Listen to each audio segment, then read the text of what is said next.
السلام علیکم ورحمۃ اللہ وبرکاتہ۔ آئیے آج میں آپ کو کھانے کے آغاز میں بسم اللہ پڑھنا اور اس کے آخر میں الحمدللہ کہنا کے سلسلے میں ایک حدیث ہے، میں اس کو سنا دوں۔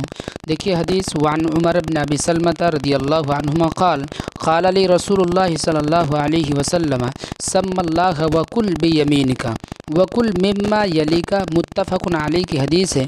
اس حدیث کا ترجمہ یہ ہے کہ حضرت عمر بن ابی سلمہ رضی اللہ عنہما سے روایت ہے کہ رسول اللہ صلی اللہ علیہ وسلم نے مجھ سے فرمایا، اللہ کا نام لو، یعنی آغاز میں بسم اللہ پڑھو اور دائیں ہاتھ سے کھاؤ اور اپنے سامنے سے کھاؤ۔ بخاری و مسلم کی روایت ہے۔ تو کہنے کا مطلب یہ ہوا، اس حدیث کا مفہوم یہ کہ جب آپ کھانا شروع کریں تو بسم اللہ کہہ کے شروع کریں کھانا، اور جب کھانے سے فارغ ہو تو اللہ کی تعریف کریں، یعنی کہ الحمدللہ پڑھیں۔ الحمدللہ الحمدللہ الذی اطعمنا وسقانا وجعلنا من المسلمین، یہ دعا پڑھیں۔